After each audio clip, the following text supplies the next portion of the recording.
First, welcome to our deep dive on Simple IRA year-end contribution timing. Today, we will clarify why your paycheck date, not when funds are processed or deposited, determines which tax year your elective deferrals count toward. We will also cover practical steps to audit your pay stubs and W-2, common employer mistakes, and how to correct errors. Stay with us as we navigate examples, diagrams, and quizzes to lock in the concept. Next, here is our agenda. We will start with the core rule and why it exists. Then we will look at examples and risks, followed by a step-by-step audit you can perform. After that, we will explore how to fix mistakes, take a couple of quick quizzes, and close with key takeaways and next steps. Now, the core rule is straightforward. Elective deferrals to a simple IRA count toward the annual limit for the tax year in which the paycheck is dated. The administrative processing or deposit date does not control tax year allocation. Therefore, if your pay date is December 29th, it counts for that calendar year, even if the contribution is deposited in early January. This is critical for accurate W-2 reporting, employer matching, and staying within IRS limits. Furthermore, getting this right is essential. First, there is compliance risk because misallocation can cause overcontributions or underutilization of annual limits. Second, there is a money risk. You could fail to maximize your tax advantage savings or miss employer matching in the correct year. Third, record-keeping matters, because your W-2 must reflect the correct year's elective deferrals. For simple IRAs, that is reported in Box 12 with Code S. Finally, understanding the rule empowers you to challenge incorrect statements like, "It will even out next year," which is often non-compliant. Next, the flowchart contrasts the correct path of using the paycheck date to determine the tax year with the incorrect path of using the deposit date. On the correct path, you identify the paycheck date, assign the contribution to that same calendar year, and ensure W-2 Box 12 with Code S reflects that year. On the incorrect path, looking at the deposit date shifts the contribution into the next year, potentially causing overcontribution or a missed match. That path typically requires corrections, such as a W-2C or payroll journal adjustments. Meanwhile, these examples show that the paycheck date controls the tax year. A paycheck dated December 22nd or December 31st counts for the current year, even if the deposit occurs in January. Conversely, a paycheck dated January 2nd counts for the next year. Always reconcile your W-2 Box 12 Code S with your year-end pay stubs to make sure the amounts align with the paycheck dates. After that, let us compare behaviors.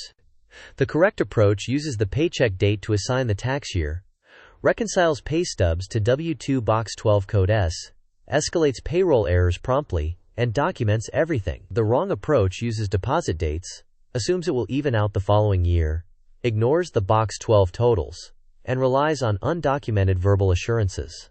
The correct side protects compliance and your retirement savings. The wrong side creates avoidable risks. Next, here is your 5-step audit.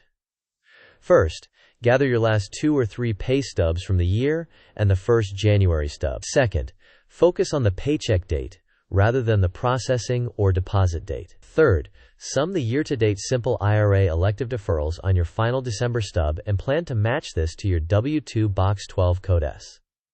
Fourth, check any deductions from late December that were deposited in January to ensure they were counted in the prior year on the W-2. Fifth, if you find discrepancies, contact Payroll or Human Resources in writing, request corrections, and ask for supporting documentation. Now, use this concise email template to request corrections. It cites the rule that elective deferrals must follow the paycheck date, identifies your December paycheck and the January deposit, and requests confirmation that W-2 Box 12 Code S includes the amount in the proper year. It also asks for a W-2C, if necessary, and a written confirmation of the fix. Before we proceed, here is a quick question. Which date determines the tax year for your simple IRA elective deferral? Option A is the deposit date. Option B is the paycheck date. Option C is your employer's processing cutoff. And option D is the date HR runs the payroll batch. You may pause the video now to think about the answer. We will discuss the answer in the next section of the video. Moving on, the correct answer is the paycheck date shown on your pay stub. The processing or deposit date does not determine the tax year. This ensures that your W-2 reflects the correct amount for the correct year. Furthermore, This timeline shows two paths. In the first lane, a December 22nd paycheck is allocated to the current tax year, even though the deposit arrives on January 3rd. In the second lane, a January 2nd paycheck is allocated to the next tax year. The deposit date is informational and does not change the tax year allocation. Next, here is the second question.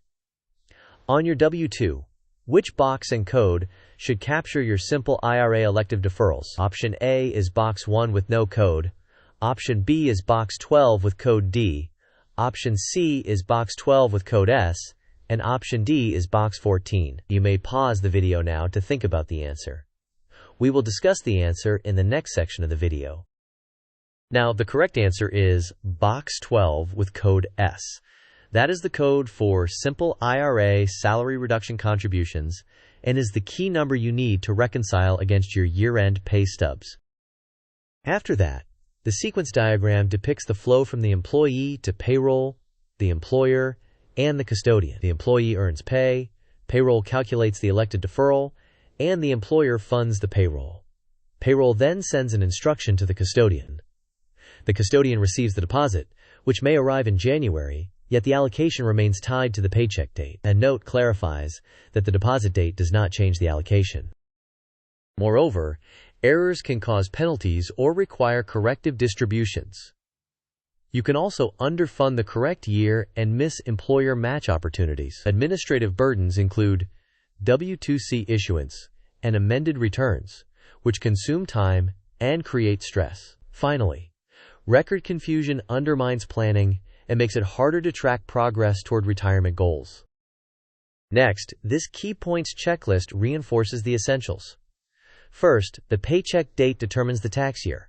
Second, check box 12 code S on your W-2. Third, reconcile your December pay stubs to your W-2. Fourth, fix errors early to avoid larger problems. Fifth, save documentation for your records. Before we wrap up, a brief disclaimer.